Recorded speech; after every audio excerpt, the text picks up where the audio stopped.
Good evening, everyone. My name is Andrew Fracknoy. I'm the astronomy instructor here at Foothill College in Silicon Valley, and it's a great pleasure for me to welcome everyone in the auditorium and everyone listening or viewing us on the web to this lecture in the 11th annual Silicon Valley Astronomy Lecture Series.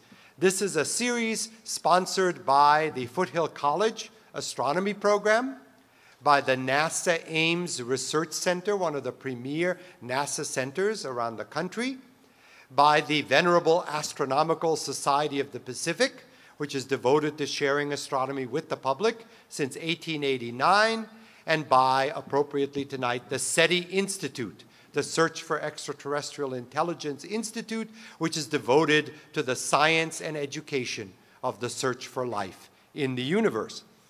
This is a series of 6 programs every year where noted astronomers share with us the exciting results of what's happening in our quest to understand the universe. Tonight's speaker is Dr. Seth Shostak, one of my personal favorite speakers in the world of astronomy, who's going to talk about the search for intelligent life among the stars, new strategies. Dr. Shostak is senior astronomer at the SETI Institute and a spokesman not just for the Institute itself, but for astronomy in general. You often hear him on local and national radio and television programs. He also hosts his own syndicated radio show called Are We Alone?, which is broadcast locally here in the Bay Area on KALW and KLIV and can be heard on the web. If you go to the SETI Institute website, you can find that program. And every week he has exciting guests talking about interesting developments in science and science's relationship with other fields. Dr. Shostak has written hundreds of articles and web pages on the quest for life elsewhere and other topics in astronomy and astrobiology. He has a degree in physics from Princeton University and a doctorate in astronomy from Caltech. For the last 6 years, he's been a distinguished speaker for the American Institute of Aeronautics and Astronautics. He's written and edited a number of books on the search for life elsewhere, and his most recent book is designed for the public at large. It's called Confessions of an Alien Hunter, a scientist's search for extraterrestrial intelligence. It was published by National Geographic Books, and I highly commend it to everyone who's listening to this lecture. So we've asked him to talk about one of his favorite subjects, the search for cosmic company. It's a distinct pleasure and a privilege to introduce Dr. Seth Shostak.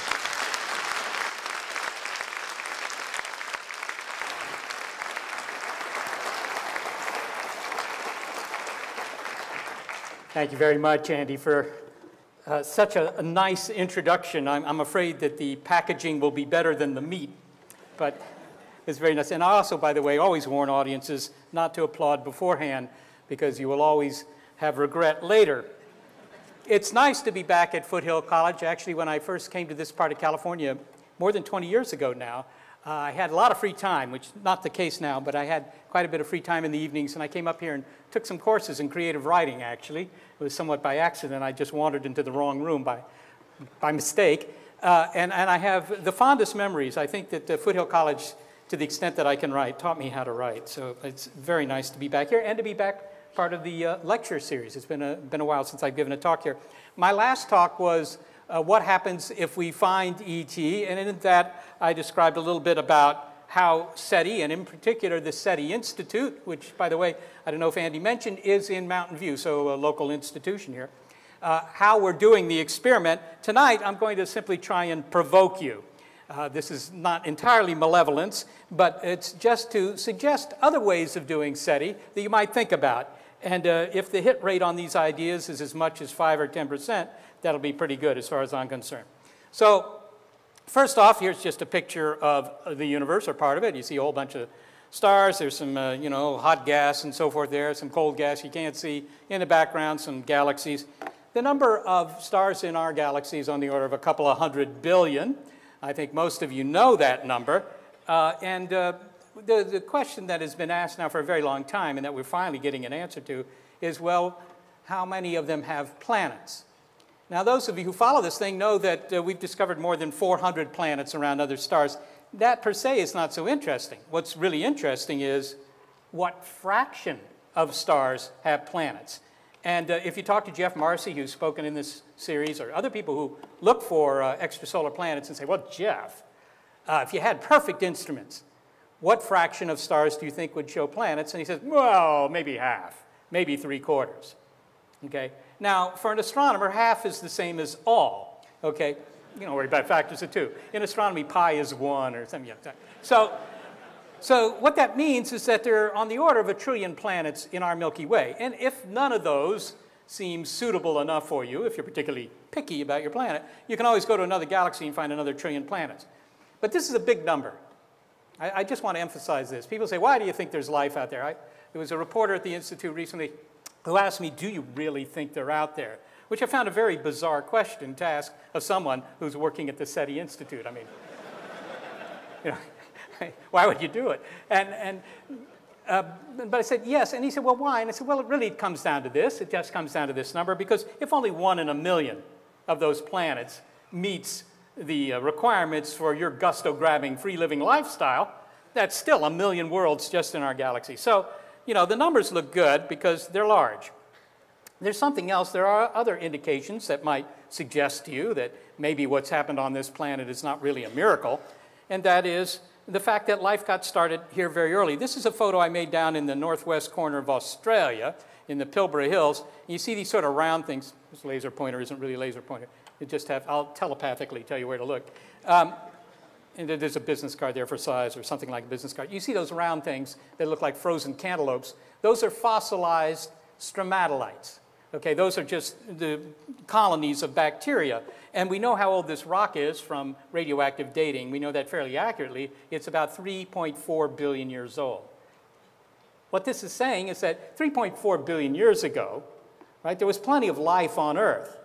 So since the Earth is only 4.5 billion years old, what this is saying is that life got started very quickly on Earth. And that suggests, doesn't prove, it's only an example of one, but it does suggest that life wasn't a very difficult experiment. Certainly not an improbable experiment, because it got started very quickly. Okay, so how are we looking for not just life, but the kind of life that could hold up its side of the conversation, namely intelligent life? Well, I think many of you heard Jill Charter speak here recently talking about the Allen Telescope Array, which is a joint project of the SETI Institute and the University of California at Berkeley to build our own telescope to do this sort of search. And for the Berkeley people, also to do some top-notch radio astronomy. By the way, there's a dime in this photo for scale, but if you don't see it, you can see me going around flashing the antennas. This thing is located about 300 miles from where you're sitting, up in the Cascade Mountains of northeastern California. And it's located there, by the way, not because of the cuisine, but because it's surrounded by mountains and therefore shielded from all the interference from the Bay Area. In any case, it's named after Paul Allen, who's given the money to get this thing underway.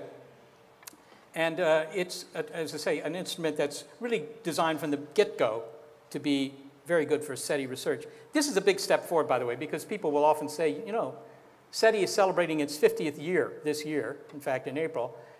You haven't found anything? Doesn't that embarrass you? Or, don't you get discouraged or something like that? Keep in mind, we've had to do these experiments intermittently using other people's antennas.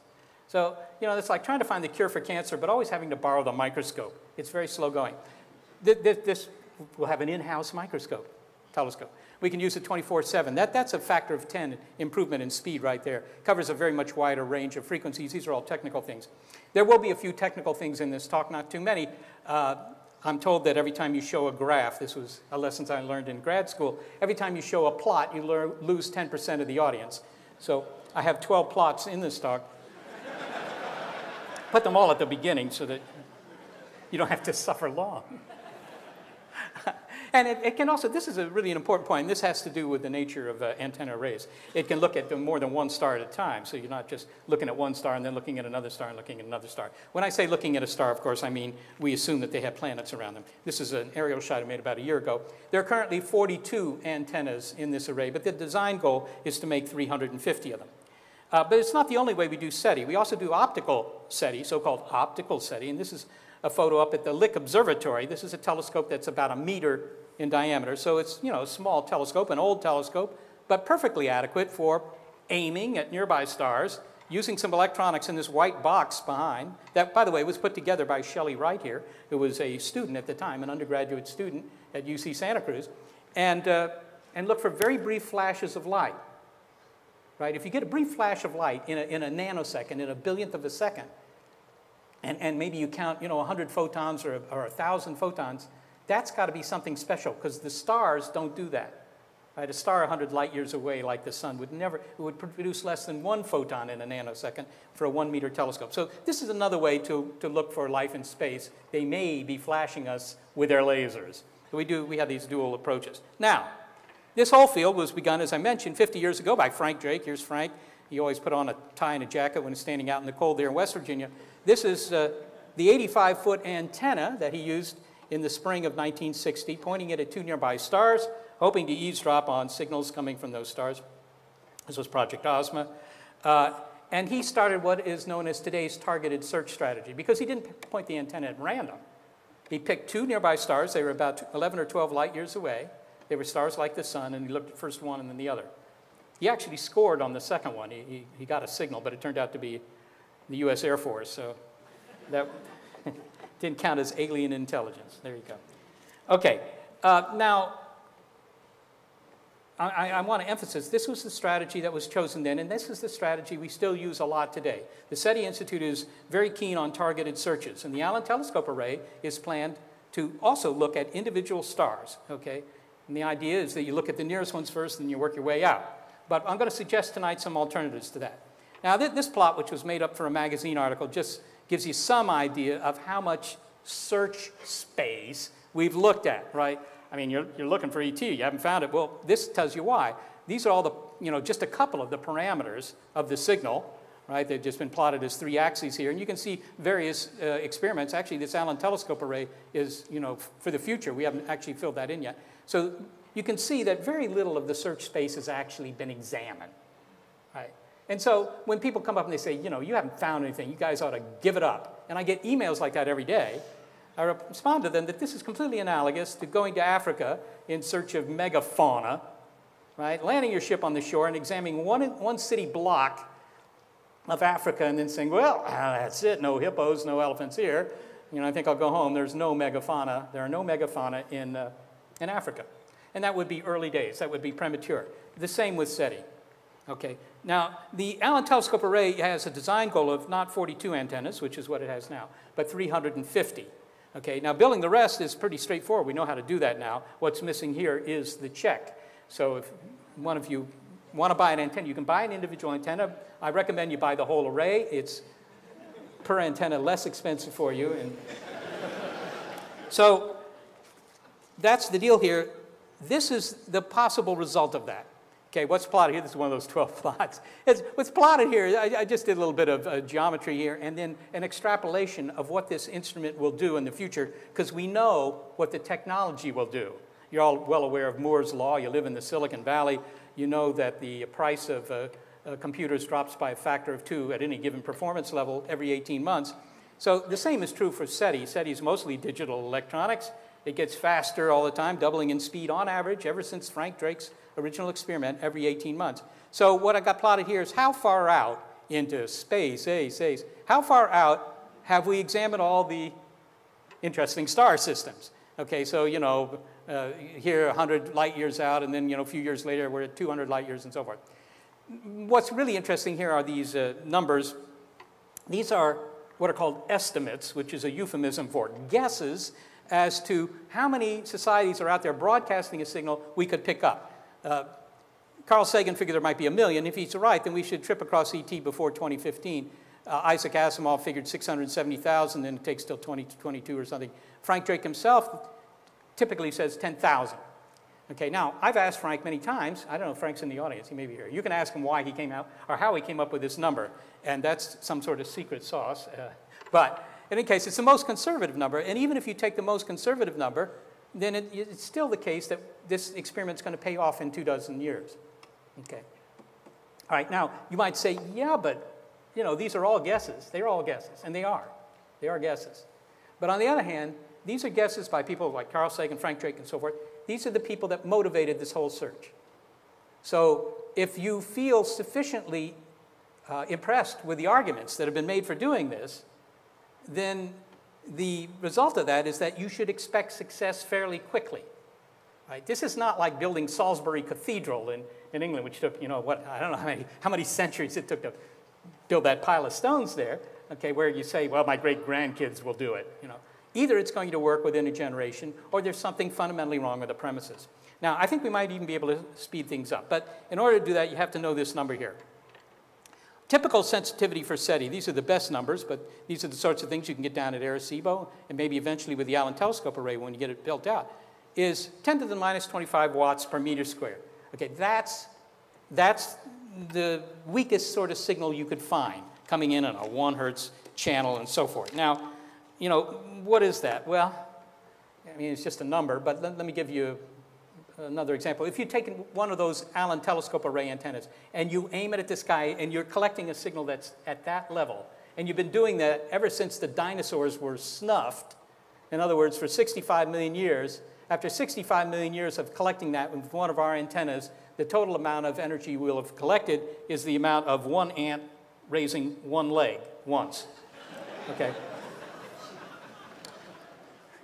So it's not a lot. I mean, that would suggest to you, that should impress you in something. Very little of this talk will impress you, but that should impress you because that shows you how good radio technology is. You can find very, very weak signals, okay? And it sounds like we should be able to find really pipsqueak transmitters out there. But, of course, space is vast, all right? And the consequence of that is that the signals, of course, are attenuated by distance. So here's a computation. This is another number you can, if you don't like this number, you can try this number here on the bottom at your next cocktail party. Let's assume that the aliens were aiming an antenna our way, trying to get in touch because they want to sell used cars or whatever. They're 1,000 light years away. That's pretty far. That's farther than we generally look, but let's say 1,000 light years away, they've got an antenna as big as the one down in Puerto Rico at Arecibo, which is 1,000 feet across, right? Hold 4 billion scoops of Baskin-Robbins. All right, they've got that aimed at us, and we're looking at them with a similarly sized antenna. What would it take for them to get in touch with us at 1,000 light years? They'd need a 6 megawatt transmitter, 6 million watts. That's not much. I mean, the Arecibo antenna has a radar on it, and I think it's either 1 or 2 megawatts. I think it may be 2 megawatts these days. It used to be 1. In other words, it's very close to that number. In other words, what I'm telling you is that even with the kind of technology we have, you could establish this communication link even over 1,000 light years distance. Okay? However, there's an insect here in the ointment because I've assumed that they have an antenna aimed at us and they're just, you know, transmitting away. Now, why would they be doing that? And they have to be doing it for a long time because, remember, when we go down and we look at some star system, you know, we might look at some star system over here 3 years from now, and we'll spend, you know, like 3 minutes looking at it at a given frequency.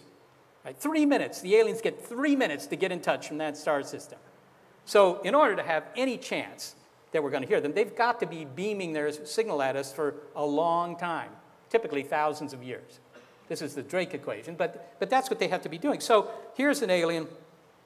It was pointed out to me that his hands are not great, but in any case, here's an alien. So you have to ask, you know, are they going to do that? Are they going to beam a very powerful signal at us for thousands of years? Because that's an assumption in what we do now, right? Or it seems to me that it is. And I'm somewhat doubtful that they would be willing to do that because they don't know we're here. All right, now here's I Love Lucy, of course, which I think was first broadcast in 1953. I think it was 53. So that's what? That's 57 light years out, those early episodes. Okay? So you can work this out that, you know, I Love Lucy is washing over another star system at the rate of about 1 a day, which you'd think would make the advertisers happy, but, you know, they might not like Fred Mertz's jokes or something. Okay, but that's still, it's only, you know, 50-some light years out, and we haven't been broadcasting too much before that. Well, that means that anybody who's responding to us now can't be more than half that distance because, you know, you want to see the response. And within the distance of the signals that we've been sending out, within half that distance, there are only a couple of thousand stars. Only a couple of thousand that know we're here. I think you can safely tell your neighbors that nobody knows Homo sapiens exist, except maybe domesticated cats. Nobody knows that we're here, right? So when your next door neighbor, tells you the stories of how they're being hauled out of their bedrooms at night by little gray guys who are, doing things that their moms wouldn't approve of, you can say, gee, that's remarkable that they've come all the way here to do that because they don't know we exist. Just unlucky for you, okay? All right. You might say, oh, yeah, but maybe they found some other signal. Well, the facts are our city lights have not reached them either. To find our city lights, by the way, is very hard. You might work out how big an antenna, or rather a telescope, you need to see the lights of Earth from a couple of hundred light years. It's big. It's like an antenna about the size of the solar systems, or a mirror that's big. It's very big. The chlorofluorocarbons in our atmosphere that would tell them that we have refrigerators, that information hasn't reached them. Smoke, smog, the CO2 in the atmosphere. The aliens are always coming here to save us from ourselves. Right? Why are the aliens here now, Bob? Well, because they're unhappy about what we're doing to the environment, and also they're worried about nuclear war. Well, doggone it, they don't know about any of that stuff, right? And so, if they're here now, it's not because they knew about that stuff. It's like, you going to save the hippos without knowing about the hippos. Okay, so, it doesn't make too much sense to me that they're going to be relentlessly targeting us with a very big antenna with a lot of power. But you could say, yeah, that's okay. Maybe they're really broadcasting. Maybe they're transmitting a signal that just goes to everyone, like KGO, right? Maybe they're doing that. So they got maybe they have a big transmitter down in the center of the galaxy because after all, it's that's the place to go, and it's just belching out used car ads, as I suggested, or maybe join our book club, whatever it is, okay? And we'll pick that up. Well, that's maybe not a bad idea. We should look at the galactic center. That's the one special place in the whole galaxy, after all, the one very special place. I always think of, when Captain Kirk is beaming down some guys down to some godforsaken planet, I'll beam them down, I'll see you down there. What do you mean you'll see me down there? I don't have a map of the place. They can always beam to the North or South Pole. Everybody knows how to find those. In the galaxy, there's only one unique place, of course, and that's the center. So maybe they're broadcasting everywhere. All we have to do is look at the center of the galaxy. As I say, a good idea. However, you can work out the numbers. In order to produce a signal that we could detect with our present SETI experiments, looking at the galactic center, would require that their transmitter have a power of 5 times 10 to the 17 watts. That's a 5 followed by, 17 zeros there. That's a big number. In fact, that's more than all the sunlight falling on the Earth. And indeed, to put that in perspective, if you work that out in kilowatt hours, right, that's 10 to the 18th kilowatt hours, that's what it worked out. And you pay here to PG&E for a kilowatt hour, you pay about 10 cents. And they're trying to give you the cheapest electricity they can. They do it by doing things like burning coal and natural gas and so forth. They try and make it as inexpensively as they can. So at 10 cents a kilowatt hour, this transmitter, to produce a signal that we could find here 2/3 of the way out in the galaxy, would cost $1 million billion a year, okay? Now, I never begrudged the aliens, money or energy or things like that, but that sounds like a lot to me. $1 million billion a year. Sounds improbable. Okay, so the idea of a galactic beacon saying join our book club or whatever, centered at the middle of the Milky Way, you could do it, but it's extraordinarily energy expensive. Okay, so summarizing this little argument so far, I don't think they're going to be targeting Earth relentlessly with a signal because they just don't know we're here. Okay, and on the other hand, while they may be broadcasting to the entire Milky Way, maybe there's a galactic GPS system, right, or something like that. Maybe the weather report for the Milky Way, right, is being broadcast. The facts are that to do it at a level that we could detect is very expensive. So where are we? How do we deal with this? Well, we could, I say be smarter. I'm not sure that it's smarter, but we could think of some other ideas. One way to do that is to simply say, look, it's not going to be that strong a signal. Right? Because the 10 to the minus 25 watts per meter square, which is the number I gave you at the beginning, as that's how sensitive our experiments are, that's what we can do 100 years after Marconi. We just invented radio, right? Now, the aliens, they may assume that the invention of radio is as far in our past as, the invention of the wheel. And, you probably don't remember who invented the wheel. His name was Rodney, by the way. But, you don't remember much about that story, and yet you use the wheel every day. And they may, you know, if they're 10,000 years ahead of us, they're not going to assume that our radio technology is at the level that it is. We will clearly have done much better, and consequently, their transmitters will be more attuned to what they think is reasonable at this end. And they may consider antennas that are measured in tens, hundreds, or even thousands of feet as not particularly reasonable. Well, are we going to be able to build a receiving system that can do much better than what we do today? Well, quoting Yogi Berra, I think Yogi Berra said, it's tough to make predictions, especially about the future. Actually, it's also possible that it was Niels Bohr who said this, but, you know, Niels Bohr, Yogi Berra, what's the diff? Let's see if we could go for weaker signals. Well, this is one way we can go for weaker signals, building bigger antennas, and of course we're going to do that. This is an artist's rendition of the square kilometer array, which will have 10 times the collecting area of the one down in Puerto Rico. So that's pretty big. And with something like that, you could obviously push the power requirement at the other end down by a factor of 10. So instead of $100 billion a year of electricity, it's only $10 billion of electricity. I don't know that that helps a whole lot. But I point out that there's an interesting aspect to this kind of technology. Radio antennas of the future, radio telescopes of the future may not have these, you know, dishes. They may not. But when you have a dish, you know, a physical 3D structure like that, then the cost of each antenna goes as any dimension cubed, obviously. Okay, but if you have flat antennas, and it may be possible to do these all as some sort of substrate, and you just have a whole bunch of dipoles on the ground, then the cost per element only goes up as the square of any given dimension, and that might be a real win there. But in any case, here's sort of the bottom line on all this stuff. What I've done here is I've just taken a bunch of my favorite radio telescopes and plotted them on this plot as to how much collecting area they have. And so this was, you know, one of the first ones built by an amateur, Grote Reber in Wheaton, Illinois, back in the 1930s. And there's a square kilometer array. You know, that date is more or less there, but you can shake that thing around. And you can see some other telescopes in there. Now, the point is, they're getting bigger. At least on average, they get bigger. The biggest ones get bigger.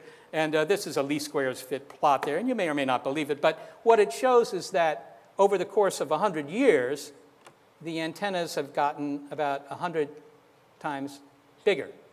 Okay, so, you know, every 100 years, every century, you get 2 orders of magnitude improvement. Now, you may not believe that, but that seems to be the case. I'll give you an optical example. On Mauna Kea in Hawaii now, Caltech and others are building the 30-meter telescope. Okay, they haven't actually broken ground on it, or maybe they have, but, you know, most of the ground is still there. 30 meters across, a mirror 30 meters across. For comparison, 400 years ago, Galileo built a telescope with a 3-centimeter aperture. In fact, it was probably smaller than that because in the old days, they would stop the lens down. You know. In other words, that's a factor of 1,000,000 improvement in size in 400 years. Right? So that's 6 orders of magnitude in 400 years. That's not too much different than 2 orders of magnitude in a century or so. I mean, you know, so you get orders of magnitude improvement over the course of a few centuries. Right? So that suggests that when we get a little bit farther down the line here, we could build an antenna that was big enough to find the kinds of signals that would be pretty cheap to broadcast to the entire galaxy. Okay? This is an example with the square kilometer array, but you could get down to this sort of sensitivity, and that means that the aliens would be able to broadcast a signal we could pick up with only 10 to the 13 watts. And 10 to the 13 watts is still a lot. That's 10 trillion watts. But actually, humanity consumes somewhat more than that already. So, you know, it's now getting to a level where you think, you know, a really advanced society might be able to afford something like that. So that's one way to do it. We just sit around for a couple of 100 years and then do the experiment again. Needless to say, this isn't very interesting, okay? But the other possibility is to do what's actually proposed here, and that is to take an antenna, the bigger the better, and just aim it all the time at the galactic center, for example, for a year and just beat down the noise. You would gain a couple of orders of magnitude over current limits if you did that. And maybe that's enough to give you success, and maybe not, but it strikes me as something that's worth trying. In other words, a very highly sensitive search of at least one spot on the sky, and that spot on the sky I would think would be the galactic center. By the way, this harkens back to the idea of Barney Oliver, known to many of you in the audience. He was the R&D director at Hewlett-Packard for its first 20-some years. Barney Oliver was in the 1970s proposing that we ought to build a huge array of antennas to try and find ET. But, you know, unfortunately, you have these artist impressions that sort of scared everybody off because that looked expensive, okay?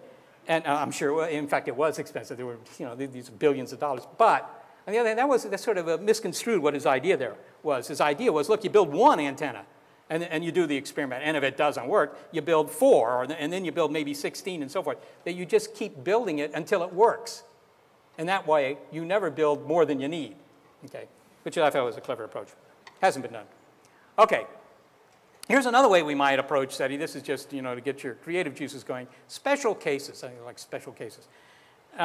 This is an idea that goes back a ways, primarily espoused by Guillermo Le Marchand, who is an Argentinian astronomer and physicist. And here's the way it goes. It turns out that, although he wrote a lot of papers about this, it turns out that 20 years earlier, the Russians had already thought of it. But actually, when you look into any idea in SETI, it turns out that the Russians had always thought of it earlier. And, you know, the interesting thing about that is that it's usually true, too, by the way. They really did. They were very clever. I think the Russians didn't have a whole lot of money for equipment, so they would sit around with pencils and papers. And they were very smart. Still are, actually. Okay, so the deal is, suppose some supernova goes off, you know, in our galaxy, nearby galaxy. Bam, big explosion. Right, well, the astronomers, here's some alien planet there. Right, so the astronomers on that alien planet, they wake up. They go, wow, like supernova. And, you know, that means we can get maybe you know, some PhD theses for the grad students here, whatever. Maybe I can get tenure if I write something up. So all the telescopes on that world are aimed at that supernova for a couple of days or a couple of weeks. They study the heck out of it. But one guy, you know, is clever enough to say, wait a minute. And he waits half a day, and he just sends a signal out in the direction opposite to the supernova. Okay? Now, here we are on Earth, and at some point, you know, who knows what that signal is? You know, hi, we're the Klingons, and we'd like to meet you. Okay, so here's Earth, and at some point, you know, the supernova lights up for us. Hey, whoa, supernova. So every antenna, every telescope in the world is aimed at that supernova, and, you know, 12 hours, 15 hours, 20 hours, whatever a half day is for the aliens. Later, after we start studying it, we get this message. It says, hi, we're the Klingons. You know, want to come to our parties. Okay, so this is pretty nifty because it tells you when to look and where. You don't have to, you know, just have long, long lists of star systems to look at. You just look at a supernova whenever it goes off. Okay. The trouble is, of course, there aren't that many supernovae going off in our galaxy. And in other galaxies, it's a little unclear whether it's big enough to get anybody interested. But this is a clever idea. I think it's a very clever idea. Here's another idea. I floated this idea years ago at a conference in Italy where it got essentially no notice. And since then, it's been ignored. But here it is. It turns out that on the basis of theoretical calculations, you could have planets around double stars. Now, about half of all stars, 60% I think is an actual better number, are multiple stars. Stars, you know, like to have buddies, and they have, many of them do. Okay, and you can have planets around these buddies if either they're very close together, so the planets go around both at once, or they're separated by not very much, maybe the distance from where you are to Saturn, which isn't a whole lot, and you could have planets around both of those things. Okay. In fact, we found planets around double stars. That has happened. Okay, but well, if you can imagine some society growing up in a system like this, and maybe you grew up on a planet around this lower star, you would, as soon as you invented rockets and radio, all of which are sort of contemporaneous, right? You invent radio, and then within 50 years you invent rockets, and then you invent the H-bomb. All these things happen at the same point, right? So just when you go on the air, you blow yourself up. But, okay, so that's a different story. So you're on a planet around this guy, and very quickly you colonize some of the planets, assuming there are any, or just build satellites around that star, because a second star could be useful for you. Get some energy out of that. Who knows? Just study it, right? And that means now you've, in some sense, your society extends over both stars, and they will communicate, right? There'll be communication back and forth between these two star systems. Now, imagine the situation, and this obtains for one in a couple of hundred of such stellar pairs, that they're seen kind of edged on. And they become what are called eclipsing binaries. You can see the animation of an eclipsing binary over there. And here are actual observations of an eclipsing binary where you see the star, you know, get brighter and dimmer because, you know, the big star, which is kind of dim, gets in front of the small star, which was kind of bright. A small star is a white dwarf in this case. It doesn't matter. And you can see the light curve here. Okay, so these are called eclipsing binaries. You don't actually see the stars going around one another, but you know when one gets in front of the other because suddenly the light goes away. Okay? Well, all you have to do is say when that happens, you're looking right down the communication pipeline between these double star systems. So again, this tells you when to look and where to look. Hasn't been done, but I think it's maybe something worth considering. Here's another idea, and this has also been proposed. There was a big fight about whether we thought of it first, or some guys at NASA had thought of it first, and then it turns out that the Russians had proposed it 20 years earlier. But the problem is that nobody reads the Russian literature, I suppose, except the Russians. But this is a piece of art by Lynette Cook here in the Bay Area, showing a planet transiting a star. We know about many of these now. But imagine for a moment that this is the Earth going in front of the sun. So, this is what Kepler's looking for, of course, transiting planets. But imagine that the aliens had their own Kepler project years ago, and they found the Earth that way. Right? They just happened to be in the right parts of the universe that they would see the Earth cross in front of the sun, so they know that there's Earth there. And maybe they said, well, it's kind of a rocky world, and we can measure a little bit of oxygen in the atmosphere, so maybe it has some life. Why don't we occasionally give them a ping and see if they'll join our club?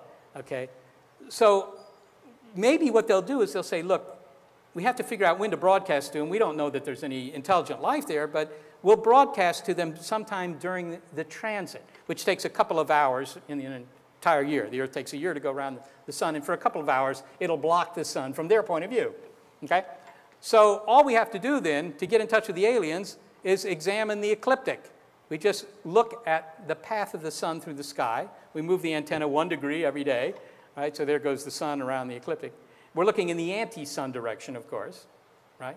And expect their signal to come in, wherever they are. When we're transiting the sun, they will time their signal to get to us when we transit the sun as seen from their star. Now that requires that they know the distance from where they are to the sun fairly accurately, but not in unconscionable accuracy. It's a kind of accuracy we might have in 100 years. So again, tells you where to look. They know when and where to transmit. You can't read this. If they target the sun, by the way, if they're good enough, if they have big enough arrays that they can do that, it doesn't cost much in the way of power. Here are the alien transmitters over there. And their beam, whether it's a light beam or a radio beam, just covers the sun. They know we're somewhere in that disk. Then, they can send us 100 bits per second with only the power of an automobile headlamp. Okay, so that's pretty cheap. Okay. We don't do this either, but it seems like an easy thing to do, because all you need is an antenna about 25 meters across, an 85-foot antenna, something like that, and you just look at the anti-sun direction all year long. Trivial. There are plenty of 25-meter antennas around. Okay, you could look in the infrared. We don't do this either, but this is a matter of economics. And the reason to look in the infrared, I pointed out Shelley right here looking for flashing lights from the sky, but those photomultiplier tubes that are doing this, they're just sensitive to the kind of light that your eyeball is sensitive to, ordinary light, the few photons in this room here, okay? But ordinary light, it's great for a lot of things, but it's not maybe so good for signaling over long distances in the galaxy. This is just a picture of the Milky Way at night here, and a little bit of earthly topography. But you see all these dark clouds. There's all this dust in the Milky Way, in the plane of the Milky Way. And what this does is it makes it very hard to signal over distances greater than on the order of 1,000 light years. Depends on where you are and which direction. But on that order, if you're trying to signal farther than that with ordinary light, it isn't going to get through. It's going to get blocked by all that dust.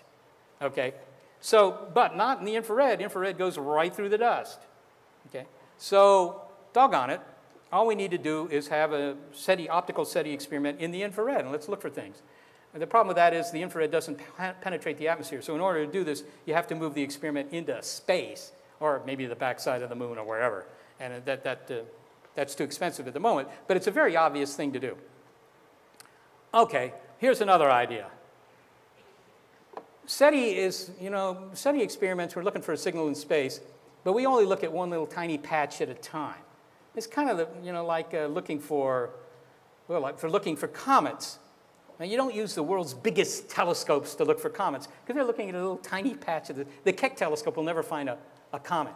Comets are found by amateurs, mostly in Japan, it seems, with binoculars. And they get up very early every morning, and they know where to look. Okay. Because you need to scan a big part of the sky. Well, maybe there are all sorts of big signals coming from ET, just a ping once every year in that direction, big blast of radio waves, and we never see it because we're not looking in the right spot at the right time. I mean, that could be.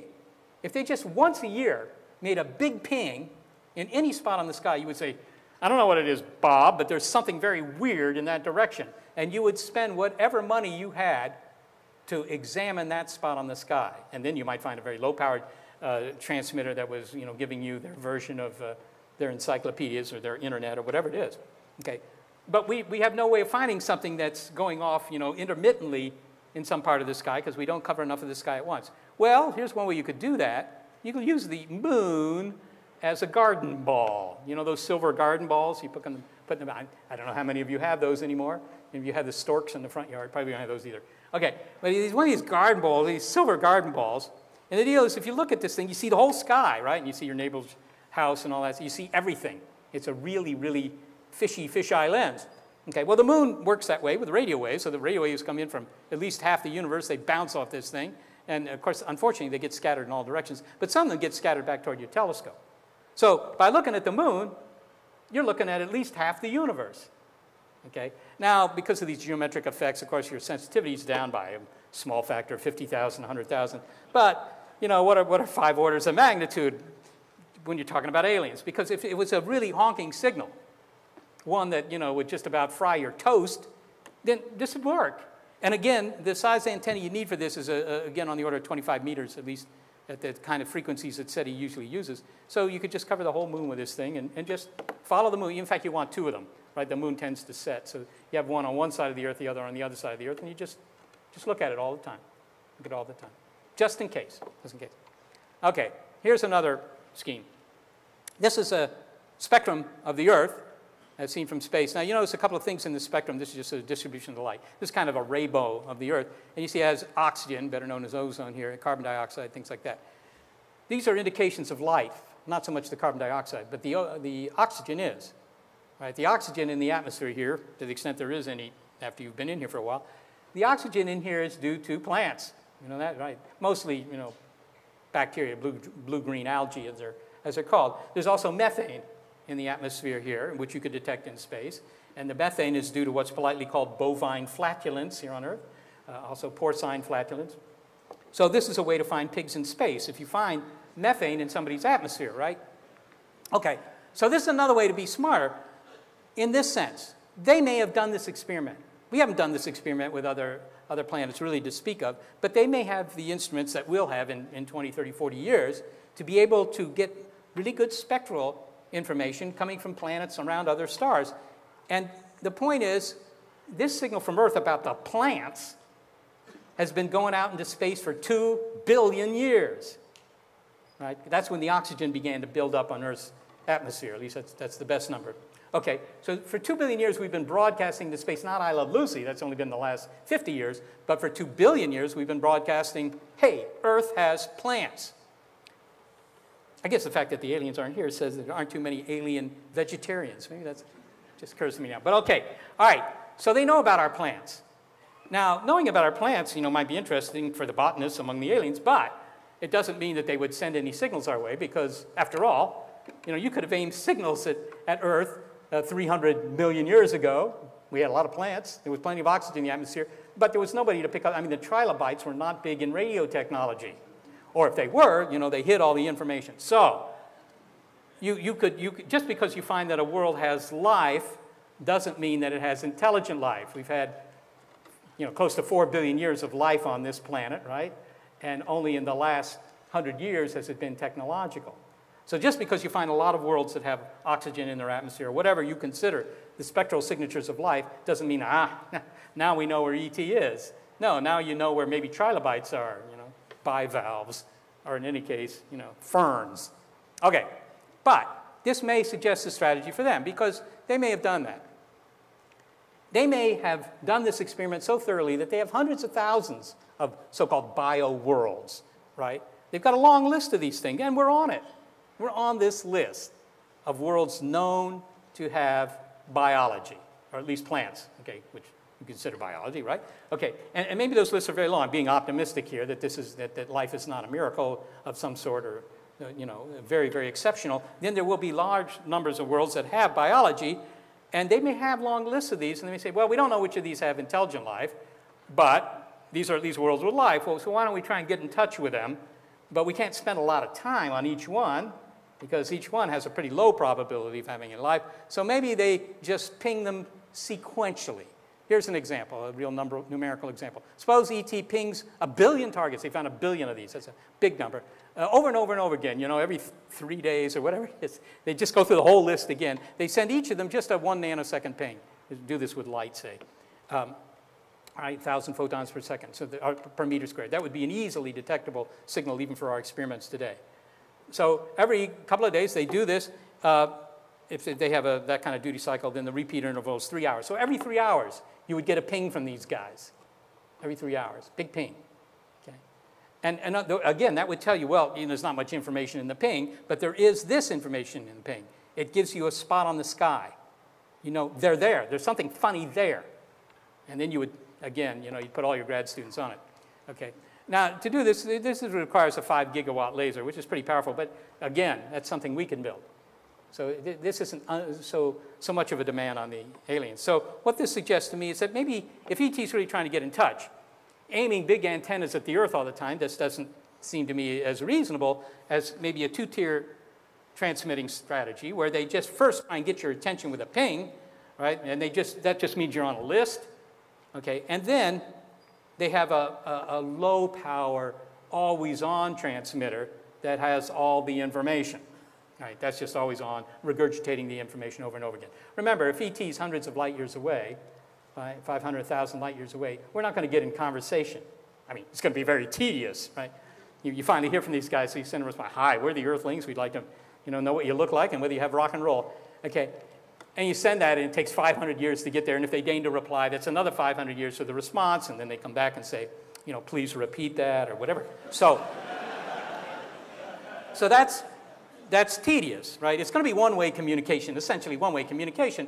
And I am fond of pointing out that I took Latin in high school, and we had one-way communication with Julius Caesar. He was talking to us and not the reverse. Well, the kid next to me was talking to him, but Julius was not listening to him. So it's one-way communication, but it's still interesting because, after all, Julius had something interesting to say. So the aliens may have something interesting to say, but the point is that they did, that's the low-level transmitter because it's cheap for them, but now they got your attention with the ping, so they don't have to spend a lot of money on the low-level transmitter. So here's the logic. I haven't talked too much about this, but as technology improves on our planet, we're not belching big signals into space anymore, right? The Sutro Tower is doomed. You're going to get your television and your internet via a fiber optic or some other way, and the aliens are already there. So I don't think we're going to pick up the accidental radiation that comes off their planet. Could be, but it doesn't seem so likely. So I think we should expect some sort of deliberate broadcast, deliberate transmissions. But they don't know we're here. They don't know Homo sapiens is here, but they do know there's life on this planet. So we're just in a list, and the list has to be long to be interesting because the chances that any given planet with life also has intelligent, technologically competent life isn't so good. So they'll do these intermittent short pings. So I think that we should at least consider some aspect of our SETI strategy where we look for very short pulses, right, either in the optical or in the radio, with reasonable repetition rates. Okay, they may not send us a signal that's always on. Let me just sort of conclude this soporific presentation by going into something that I think may be relevant. And I often talk about this. I title this Beyond the Grays.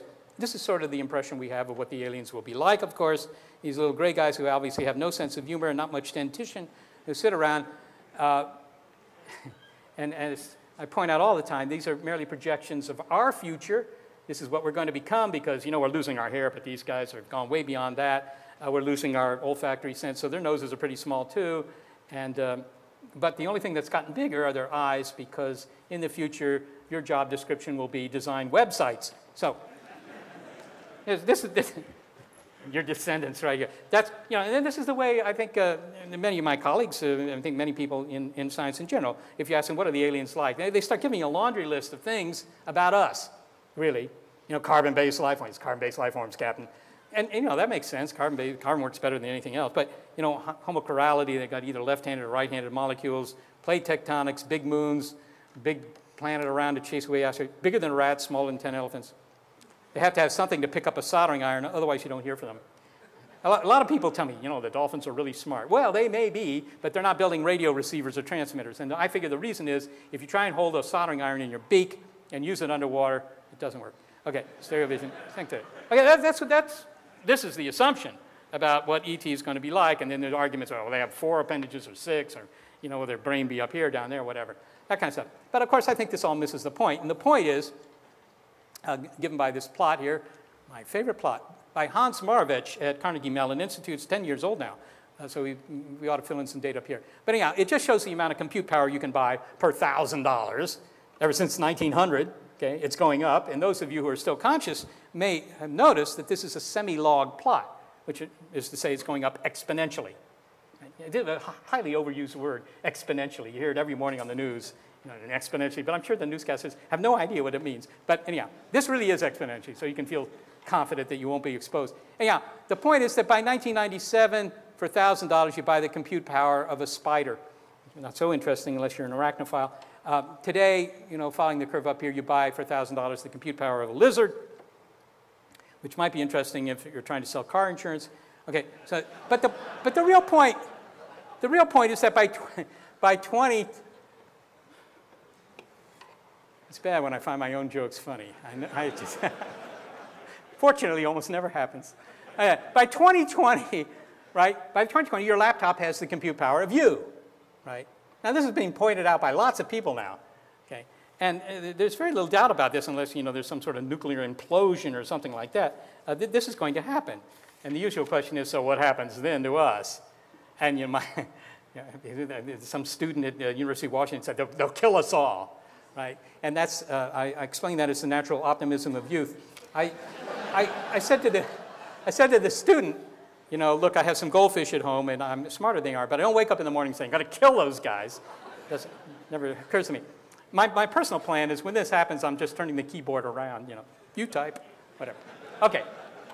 Now, the deal is that doesn't mean that they're as smart as we are, of course. All it means is that they can do as many, you know, computations per second. We have big, massively parallel brains, but in the end, you know, the software may catch up, and maybe they really will be intelligent. I mean, the Silicon Valley is the home, John McCarthy's here in the Silicon Valley, the home of artificial intelligence. And the artificial intelligence community, bless their hearts, have been saying for 30 years, we're going to have a thinking machine within 10 years. Okay. And of course, they're well aware that there's some disconnect here, but they will tell you, don't confuse lack of success with lack of progress. There is progress. So I have no doubt that it'll happen. A lot of people do have doubts. They say, you're never going to build a machine that can teach high school chemistry and deal with the students too. Right? They'll say that. But that's assuming there's something miraculous going on between your ears. Now, I don't know about yours, but I know there's nothing miraculous going on here. Right? If you ask people, could you make an artificial heart? You bet. Could you make an artificial kidney? They got them. Artificial liver? Yeah, that sounds right. Artificial pancreas? Don't know, but maybe you could do it. But somehow when you say, well, what about that organ between your ears? Well, that's sacred, man. Can't do that. Right? Philip Morrison, who was important in the first days of SETI, of course, described the human brain as a slow-speed computer operating in salt water, which I think kind of gives you a better perspective. Anyhow, okay, so if you can do this, and the point is, once you do it, maybe you don't do it by 2040 or 2050. Maybe it takes to 2100. So what? Doesn't matter. 2200 still doesn't matter. As soon as you've done that, within 30, 40 years, that single machine now is better than all humankind put together. Now, my point here is not to, you know, concern you that you may be the last generation of hominids to run the planet, which I know many of you will take as an incentive to adopt a hedonistic lifestyle. I think many of you have already done that. Let me make that point. I like this guy. I made this graphic up from a bunch of stuff I found on the web. But I think that it's sort of instructive, again, to understand that this is a time scale argument. Right? Here's a horse 60 million years ago, right, when they were about the size of a collie dog. Here's a horse today that you can find in, for example, Portola Valley, and it's about the size of a horse. Okay. Now, that's 60 million years. Okay. Now, on the other side, you have personal computers. I had a personal computer in 1977, and it had a 1 megahertz clock rate, and I think an 8-bit bus. Right? It was an 8080. So 8-bit bus. My computer at home now has a 2 gigahertz clock rate, and I think it's a 32-bit bus. So that's, what is it? That's 4,000 times, no, 8,000 times better. 8,000 times faster. So 8,000 times faster in 30 years. On this side, collie dog to horse in 60 million years. You get the point. Darwin is not only unpredictable, but it's really slow. It's slow. It can make some changes quickly if you're a fruit fly, but if you're talking about intelligence, right, our IQs may not really be any different than they were in the Roman Empire, let alone maybe not even in the days of, when we still shared the planet with Neanderthals. So that's slow. This is fast. So once you develop this in artificial intelligence, assuming you do it, then it quickly swamps Darwinian evolution. Okay, so here's the argument. Oh, people say, you know what, that's okay. We're going to put chips in our brains. Of course we're going to do that. I have friends that already have chips in their brains. And we're going to become like the Borg. We're going to be half human and half machine, right? And we're going to prove on this silly molecule over here that this, that we're sort of going to keep up with the machines because we're going to make, take advantage of machinery ourselves. Well, undoubtedly we will do this. I don't doubt that we'll do this, and this will be very interesting for you personally. But to me, this is like putting a 4-cylinder engine, into a Greyhound. You get a faster dog, but in the end, you say, let's get rid of the 4-cylinder engine and or rather, get rid of the dog part and just, build the Maserati or whatever. Okay. So, although I think that this will happen, it's just transitory and can't possibly keep up with the machines. Okay. So here's the timeline argument. Somebody made this plot. Here's Homo erectus. These back and forth curves are because they didn't want to draw one long line. But they just some sort of time scale indication, how long we spent, sort of ambling through the forest on 2 legs, eating, whatever we found, and not leaving a whole lot of great literature. And then, then at some point you get Homo sapiens, whose brain is now 3 pounds, doing a little bit better. The little dot up there, that's all the time since the invention of the steam engine. The thing is, things happen very fast at the end here. So here's the point. You invent radio so that you go on the air, right? Within a century, 2 centuries, maybe 3, probably more like 2, you invent your successor. So the time in which the aliens spend as little soft, squishy gray guys is very short. And consequently, if we find them, what we're much more likely to find than those gray guys, right, are some sort of machinery. I mean, I think you can forget this guy, although I like him because he had the same plastic surgeon as Michael Jackson there on his nose. This was from a film that I actually enjoyed, The Arrival. It had the bad form to come out, 2 weeks before Independence Day, so nobody went to see it, but it was actually pretty clever. Anyhow, very anthropomorphic alien. This is great. Hollywood loves anthropomorphic aliens, but I just don't think you should take that terribly seriously. Now, what are the machines going to do? Because maybe it comes down to this. How can we second-guess the machines? Where are they hanging out? What are they doing? How can we find them? Because our SETI experiments might have more luck looking for the long-lived kind of intelligence and not the transitory intelligence that is biological. Well, Ray Kurzweil was at the SETI Institute a couple of months ago, and he said they're all going to, they're going to build nanobots, and the nanobots are going to, swarm through space. Well, there's a problem with that. As far as I can tell, they haven't been doing that. I mean, maybe they have. Maybe that's why space is so empty. Maybe the nanobots have eaten it all. But really, this doesn't make sense to me. If you want to maximize intelligence, you really want to keep things compact. Otherwise, you have time of flight problems. It takes too long for information to get back and forth. This also leads to gray goo. Maybe the aliens are turning everything into gray goo somewhere. But this is much more likely that you just have very compact, very compute-intensive entities, right, that are sitting around. And I don't know what they do. I mean, people will ask, so what are these guys interested in? I really haven't any idea. I mean, maybe they're sitting around playing free cell all the time. It's hard to say. You would think that they would have some curiosity about the universe, and you would think that they would ultimately be concerned about the fact that the universe will run down. That's a problem that they will have, too. But that problem's far into the future. I think it's rather hard to speculate on what their sociology will be, despite the fact that I get emails and phone calls every day with people telling me about why the aliens are here abducting their neighbors. This is all alien sociology. And for alien sociology, the data set is sparse. So if it's sparse for the little gray guys, you can imagine that it's sparse for things that are completely different than we are. One of the gentlemen in the audience, in fact, Mark pointed out to me that I ought to read a book by Stanislav Lem, a short story called The Golem 14, in which they invent a thinking machine, which I did, by the way. I read it thanks to Mark. And there, the machine, he sort of interacts with the humans for a while and helps them solve some problems here and there. But then he gets really bored with the whole thing, or who knows what happens, but he just shuts himself off. It's sort of like, you get tired of the goldfish after a while and you walk away. Okay? So maybe that's what happens. But anyhow, if you want to answer this question, you've got to say, is there anything you can say at all? Or is there nothing you can say? It's entirely speculative, all of this entirely speculative. There are, if I ask you what's really important in life, right? The young people here will all say sex and money. But in fact, it's really matter and energy, which on Earth we turned into sex and money. But it's matter and energy, okay, because they presumably will need both, right? Okay, if they want to keep up. All right, so let's consider where there's a lot of matter and energy. Well, one place I've already mentioned, this is the galactic center, seen in infrared. There it is down in there. We've already talked about that. The other places where you find a lot of matter and energy are where new stars are being born. You get these hot stars like O stars. You know, fewer than 1% of all stars are O stars, but O stars are very much hotter than the sun. They can put out 100 to 50,000 times as much energy as the sun. So if your gusto-grabbing, free-living lifestyle requires a lot of energy, maybe you want to hang out near one of these bright stars. Now, mind you, they burn out in 10, 20, 50 million years, but maybe that's good enough to have fun. Okay. Molecular clouds, they have hot stars and lots of material. Okay, here's one, the Taurus molecular cloud. Here's another one, the Orion cloud, which you can see tonight, the pair of binoculars if it hasn't clouded over again. And there are knots of material in here. Radio observations have shown that. Things that have, like a few percent or 10% of the mass of the sun in a fairly small amount of volume. And that's a lot of material. That's 100 times all the mass in the solar system.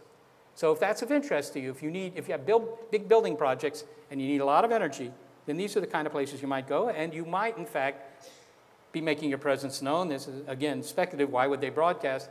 Not sure, but one thing that they would want to know is who else is out there. And unlike biological intelligence, machine intelligence could actually converse with one another in a sense that they might be able to improve one another. Conceivable. Black holes. Roger Penrose in the UK, there's a black hole up there, has suggested that maybe they hang out around black holes, or he didn't really suggest that, but maybe our descendants should hang out around black holes because you can get a lot of energy out of a black hole. What you can essentially do is by throwing your garbage around the black hole and that kind of thing, you can extract the angular momentum energy of the black hole. You need a spinning black hole. Okay. And by the way, the angular momentum of the sun, I work it out, is like 10 to the 36 joules. That's a lot of energy. So, if you have a black hole that's made from a star about the size of the sun, 10 to the 36 joules will keep a society like ours going until the last star has burned out, right? A long, long time. So, maybe they've gone there. I like these guys, these so-called Bach globules, because Bart Bach, famous Dutch astronomer, actually found these guys. These are just dark patches of dust and gas. They're typically the nice size to just cover with a radio telescope, too. And sometimes there's some bright stars nearby. But the real point is that these things are really cold. A lot of molecules there, 20 to 100 solar masses, a lot of material, very cold. Very cold might be interesting if you're a machine, because those of you who've taken thermodynamics know that a machine is much more efficient if it's got a good heat sink, if it's in a really cold environment. You want the temperature difference between the engine and the environment to be great. So these very, very cold places, which are only a couple of degrees above absolute zero, might be the places where some really clever machines are hunkered down. Well, then let me finish off here. It's been 50 years since Frank Drake, who comes into the Institute every morning and writes this equation on the board. A little unclear what it means. Keep meaning to ask Frank. Anyhow, 50 years. We haven't found a signal yet. And that may sound like a long time, but again, the total number of star systems that we've looked at carefully up until now is 750. So even if you think that's the best scheme, that's such a paltry sample, right? Such a small sample. To say paltry is to denigrate it. It was actually a lot of work by a lot of people. It was an incredible tour de force to do that experiment, but it's still a very small sample of the star systems in the galaxy. Okay? We've just begun to fight, as it were. Thanks to new instruments like the Allen Telescope Array, we'll be able to speed up the search. And I've already suggested to you that if our assumptions about how many societies are out there are anywhere near correct, we may trip across the signal in the next 24 years. So it's the wrong strategy to give up. This is not the time to give up. This is the time, in fact, to get optimistic about the possibility of the future. I just show you this last plot just in case anybody still has their eyeballs open. These dots show you the speed, some metric of the speed of SETI searches since 1960. There's Frank's original experiment there. You see the red line is Moore's law, and you see the speed follows Moore's law very carefully. And with this slide here, this is a picture I made in June of 1997, and this is the basement of the SETI Institute when we were in our old quarters. This picture was made at 3:30 in the morning. You see Tom Pearson, our CEO there, Kent Cullors, the blind physicist in the movie Contact, was working there at that time. And we had found a signal that for a long time, 16 hours, looked like it had the characteristics that we were looking for. Very interesting. This really is 3:30 in the morning. I was so nervous, I couldn't sit down. I just had to walk around taking pictures because it gave me something to do. Nobody went home. Nobody went to In-N-Out Burger. Well, there wasn't any In-N-Out Burger in Mountain View then. Nobody got, food. We just sat there and watched this signal. Well, that turned out to be a false alarm. That was the SOHO satellite, and it was largely due to an instrumentation problem that we had that we even thought it was real, but it was an extraordinarily good test run to show what happens when you get a real signal. What happens when you get a real signal is you stay up all night, and by morning, the media are calling you. The New York Times called me in the morning. They already knew about it. Hours into this, they already knew about it. You needn't worry that all this will be kept from you. It won't. They'll be writing stories about it long before we've confirmed the signal. That's for sure. You'll read about it first in the checkout line. That's my usual. And yes, you will. This hasn't happened yet, but I think it is likely to happen in this next generation. I bet everybody a cup of coffee on that. And I think that the other thing we might do is, although we've been doing Frank's experiment now for 50 years, there are other approaches that I've thrown at you, some of which I think may appeal to some of you, that I think we ought to try. Thank you very much for your attention.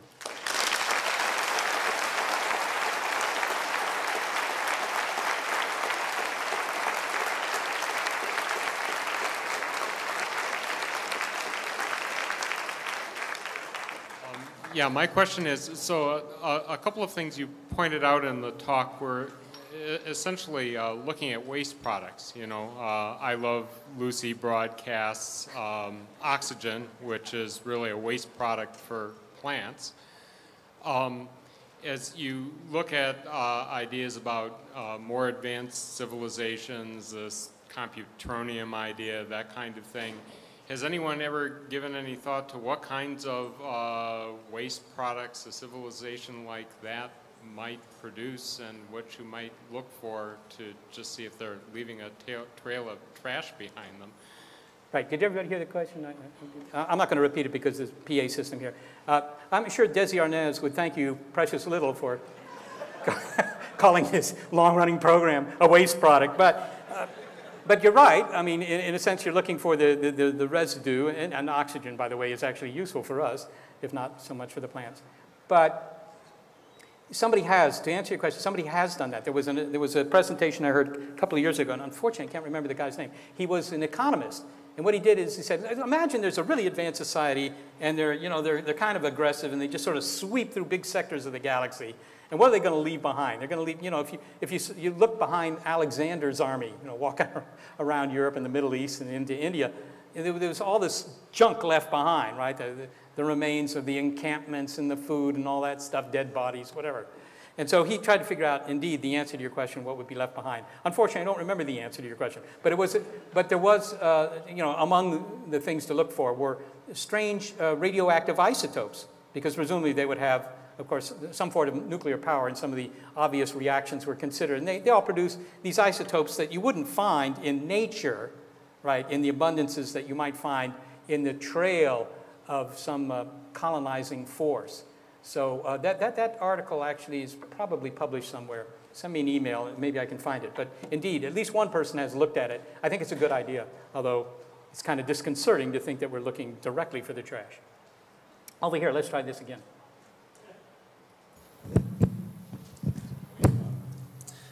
Seth, you mentioned the movies, and indeed it is a great pleasure and honor to know you personally, and because of that I know that you like to watch really bad science fiction movies. Did you even bother to watch the recent wonderful science fiction movie that everyone is talking about, and what did you think? Thank you. Which one was that? I'm sorry, I got everything but the title. Avatar. Oh, it's like a setup, Mark. Because I wrote a review of it. Yeah, you can read it. It's actually on the Huffington Post, but to find it on the Huffington Post is actually not so easy. The best thing to do is go to the SETI Institute website at www.seti.org. Right, go there, and you'll find a link to it. And I talk about it. I mean, look, there's so many things you could say about Avatar, and it just seems like a cheap shot to say most of them. But they live in a tree. Okay. By the way, I had dinner with Cameron once here in Los Altos. I committed a faux pas, and he nearly stabbed me with his fork. But I actually like the film a great deal. But most of the article describes the feasibility, and this was the premise of the film. I'm not giving anything away here, really. It involves a mining operation on a distant planet. Right, we go to a distant planet, Earthlings. We go to a distant planet to bring back unobtainium. which I thought was a singularly unimaginative but daring name for this stuff, unobtainium that was worth $20 million a kilogram. And all I did in the article is work out how much it costs to bring that back. And the bottom line of the article says, this is like ordering a book from Amazon, latest bestseller, and having to pay $60,000 for the postage. You probably wouldn't do it. And yet, and the reason I picked on this is because this is a very familiar trope in science fiction that will go mine somebody else's worlds. I don't think that makes a whole lot of sense myself. But the film was good, by the way. I commend the film to you, in my opinion. Okay, back over here. Are there any plans to do very long-term searches of individual stars lasting months, perhaps years? And if you could talk about that a little bit. Yeah, I didn't catch all of it. It was the idea to change the targeted searches instead of looking for a few minutes to look for a few years. Instead of a few minutes, stare at a star or a star system for a few years. Stare at the same star for a few years. There might be a flicker once in a while or something. Yeah. Well, I mean, it's certainly been advocated. You know, God, we're only spending a couple of minutes at any given frequency on any given star. That doesn't sound like much. Maybe we ought to spend longer. Well, maybe we ought to spend longer, particularly if they're pinging us, you know, that kind of thing. But here's the trade-off. If you're looking at individual stars one at a time, looking for these long-lived signals, is it a better strategy to spend that time staring at this one star, or is it a better strategy to say, look, that star had its chance of going to other stars? Right? Maybe only one. I mean, if you think Frank is right about 10,000 societies in the galaxy that are clever enough to want to get in touch with you, then roughly one in a few million stars will have such a society. So how long should you spend on any one of them? And this is, you know, you don't know the answer to this question until you've learned the answer to the question. In other words, until you found something. Then you'll know what the better strategy is. And until then, you just have to sort of go with what you think is most reasonable. And at this point, it's always considered better, go to another target. So, I have sympathy for your idea. Yes, ma'am. Two items. One, a personal request. On your one slide where you referenced Marconi, could you please add the name Tesla? And the second question is, you said nobody reads Russian literature. What if they send messages to us in Russian?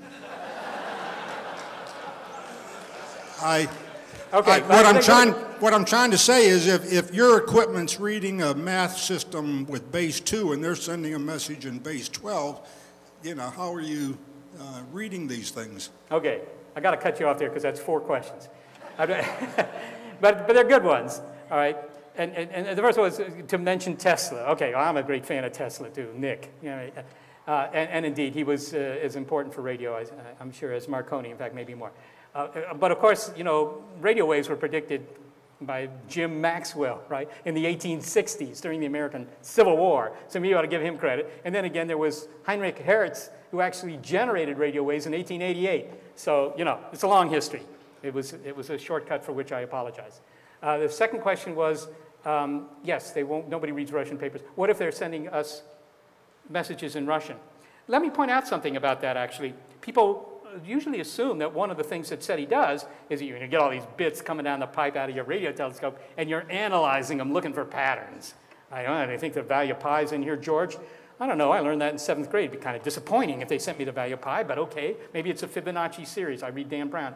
You know, we don't do that, because what we do is we integrate. We average the signal for a couple of minutes, the couple of minutes we're looking at any given frequency, in order to beat down the noise. It's like making a time exposure on Skyline Drive out here of the Silicon Valley at night.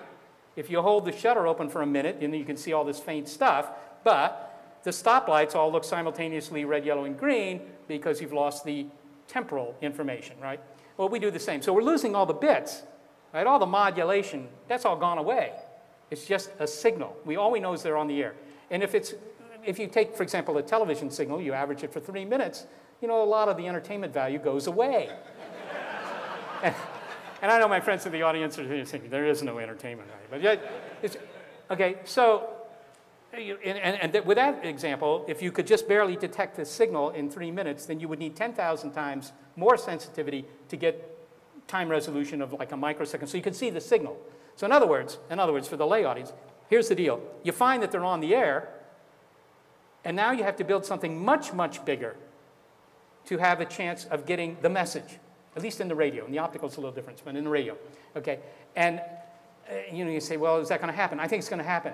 I mean, if the SETI Institute or one of the other SETI experiments around the world, there aren't many, by the way, you know, there's a small handful, were to announce, we got a signal coming from 750 light years, and it's at this frequency, and it's around that star there, I think that funding would cease to be a major problem.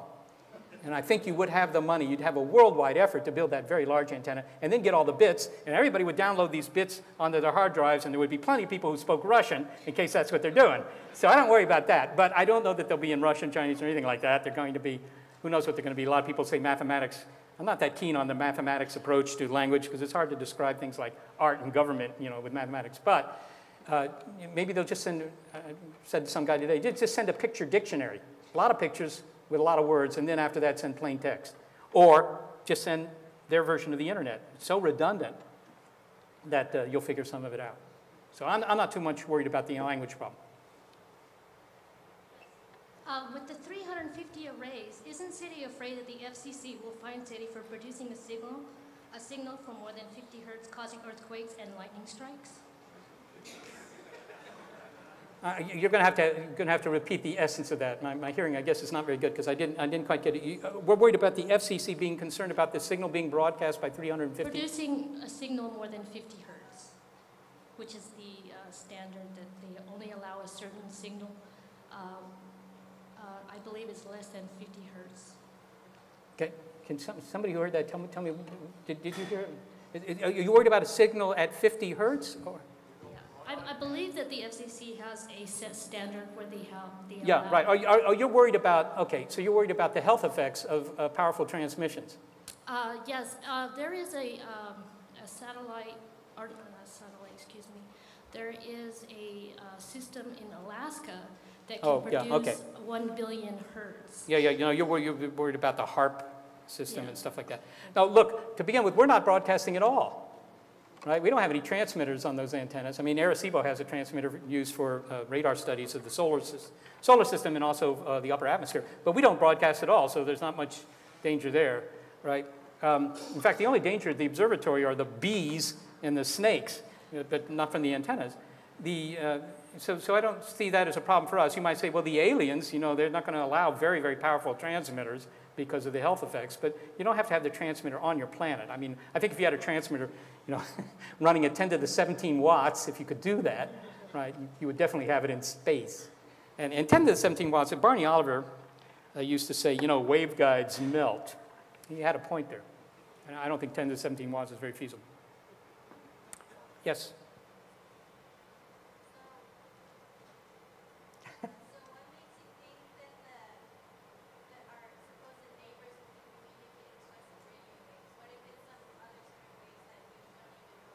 Yeah. What if they're not using radio waves? They're using some other communication mode that we don't know about.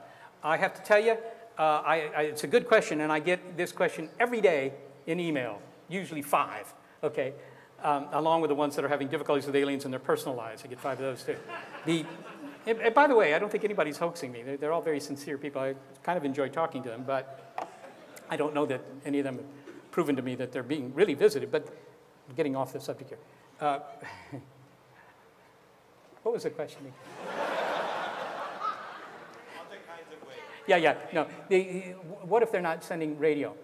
Well, that could be. And the suggestions that I get are, you know, why not gravitational waves? And we haven't chosen radio simply because we can do radio. I mean, there is some element of that, right? Why are we doing more radio SETI, for example, than optical SETI? Well, I think that's mostly historical. Radio was invented really before lasers were invented. It took a while to figure out that the lasers actually offered you the opportunity because you can aim a laser into a mirror this big, right? And it makes a very tight beam on the sky. I mean, you know, optical photons are very expensive in terms of energy, but you can focus them very inexpensively, and consequently that makes sense. Had we invented the laser before we invented powerful microwave radio, maybe we would be doing more optical and less radio. But it's all the same thing. It's still all electromagnetic radiation. And we know that travels at the speed of light, and it's relatively inexpensive to produce, and at least in the radio, goes right through all the stuff that hangs between the stars without impediment. So it really works as a communication medium. People suggest things like gravity waves. That's their favorite, gravity waves. Now, you know, we haven't even detected gravity waves yet, even though they're big instruments. It's very hard to detect gravity waves. And by the way, it's also very hard to make gravity waves of any size, right? You got to do things like take a star and shake it, right? Now, that's a big project. Even when left to the students, that's a big project. Whereas making a radio wave that you could find, 1,000 light years away requires building a transmitter that fits on this stage. Okay, so what I say to these other people is, well, what do you suggest? And, sometimes the suggestions sound intriguing. Neutrinos and so forth are often suggested. Hard to detect neutrinos, but they have advantages. The one big advantage of neutrinos, you don't really have to aim the receiver. Right? The neutrinos come right through the Earth, so even if they're down there, you can find them. Right? That kind of thing. But on the other hand, the detection efficiency for neutrinos is very, very low, and so forth and so on. They're very expensive.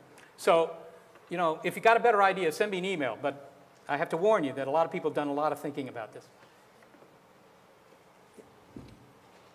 What do you think about the latest reported evidence indicating possible bacterial life on Mars? In particular, they've ruled out meteorites as the source of the amount of methane they're detecting in the atmosphere, and also a reinterpretation of the Antarctic meteorite suggested that the small fossil-like structures were similar to magnetically sensitive bacteria on Earth. Yeah. Well, I think many of you are familiar with the story of life on Mars having several lines of evidence suggesting life on Mars. Of course, the big science news story of 1996 in August was the Martian meteorite ALH 84001.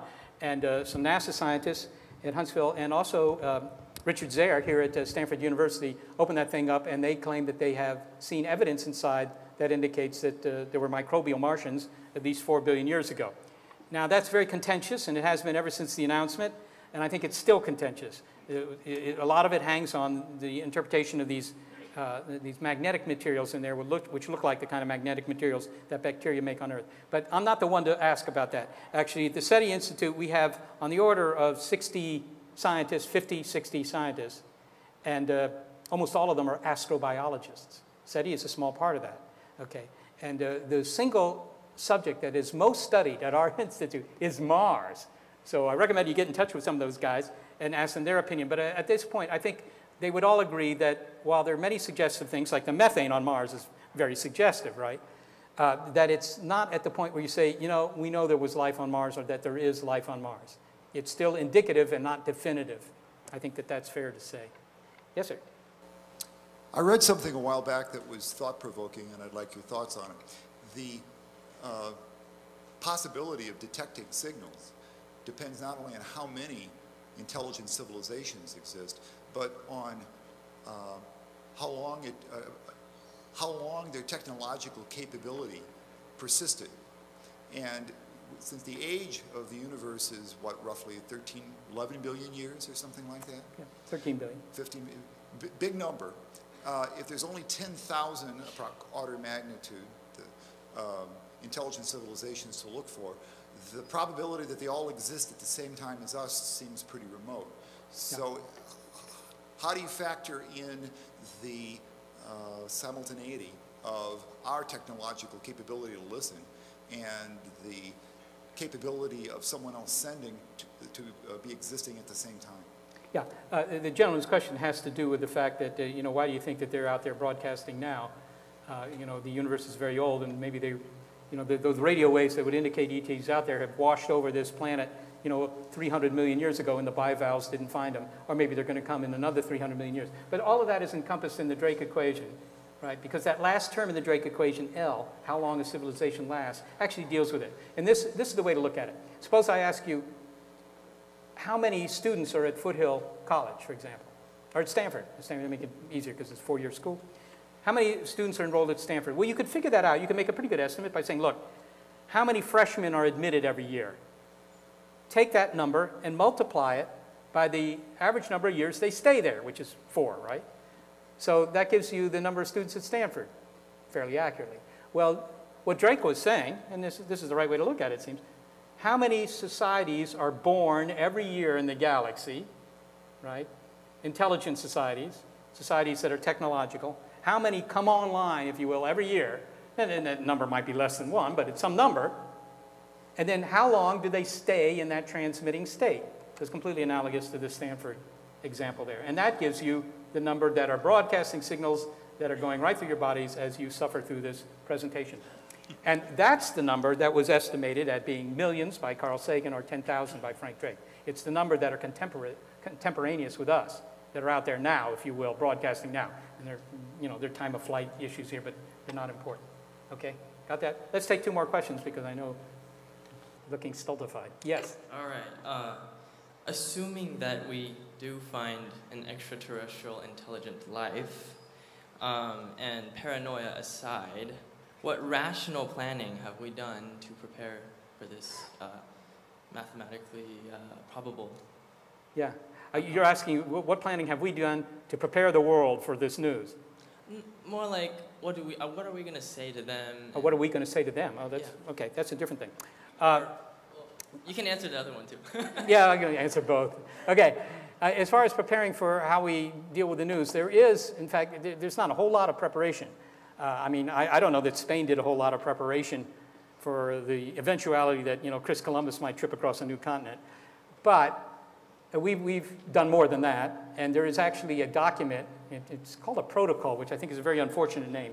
And in fact, a committee that I chair at the International Academy of Astronautics has recently revised that document. It's very simple. We've simplified it and removed some incongruities in it. All it does is say, look, if you find a signal, you verify it, and then you announce it to the world, right? The first thing you do is you tell all the astronomers in the world, because you want them all to train some instrument, whatever instrument they have, in the direction of this thing. And then, you know, then you tell the press and the government. In fact, we've already seen that what happens is that the first people to know are the press, right? Because there's no secrecy in SETI. There's no policy of secrecy. Right? A lot of people like to think that there is, but there's not. There really is not. As soon as we get a signal that looks interesting, everybody's emailing their, you know, girlfriend, you know, well, Madge, don't tell anybody, but we got this thing. You know, Madge's brother puts it on his blog, you know, 5 minutes later. I mean, in a sense, it's not such a good strategy because that means there are going to be a lot of false alarms and you could worry about credibility.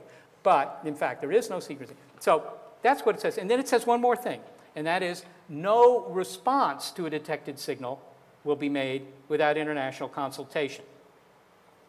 Now, that originally arose during the time when the Soviet Union was still in existence and also doing SETI. And, you know, there was some level of distrust that if the Soviets found the signal, they might monopolize it, not tell us, and broadcast back signals and, you know, get them on their side kind of thing, you know. It make a lot of sense to me. But anyhow, all right, or that we might do it from the Soviets' point of view. So in order to forestall this, we all agreed, look, if you find a signal, you tell everybody, and you don't start trying to get in touch without international consultation. And it was never specified what international consultation was, right? Did you tell the Swedish checkers team? Was that international consultation? Was it the UN? You know, that kind of thing. Nobody knows. So, but on the other hand, it was kind of a guarantee that nobody would rush to the transmitters and start broadcasting their personal philosophies to the aliens. Now, there are people who think broadcasting anything would be dangerous. And in fact, there are people in the world who wanted us, as a SETI group, to forbid anybody to transmit even ab initio. In other words, without finding a signal, to transmit to, you know, Betelgeuse or something, your favorite, you know, a song you composed last weekend, because they might launch the rockets and you'll be responsible for the destruction of the world. There are very serious people who think this is an issue. I don't think it's an issue, not just because I'm sanguine that the aliens are not going to, you know, launch their missiles against Earth. They're very far away. But beyond that, and are they really that aggressive? But of course, who knows? But the real point is this: if you're really worried about that, you better petition tomorrow to shut down the BBC, NBC, CBS, and all the radars down at the local airports. Because they are broadcasting, and they have been broadcasting for a long time. So that's what they'll get first. Okay. Anyhow, I hope that answers your question. In terms of what it means, of course, to get a signal, that depends on whether we can ever figure out what the information content is. If you can, statistically, they're way ahead of us. Okay? They're not at our level. That would be highly improbable. That's like taking a wheel of fortune with maybe 10,000 slots on it. Right? They could be 0 years ahead of us, 1 year, 2 year, all the way up to 10,000. For example, spin it once. What are the chances that they're fewer than 100 years ahead of us? You know, 1%. Right? So they're going to be way ahead of us. So if you can understand it, it might be very interesting. It might be very interesting indeed. I don't count on that, but you know, I think the real thing you learn is that what has happened on this planet has happened on many other places in the universe. Okay, I see that is it. I want to thank you very much. If you want to come see me, I'll be upstairs in the back. If you bought a book, I'll send it. Thank you.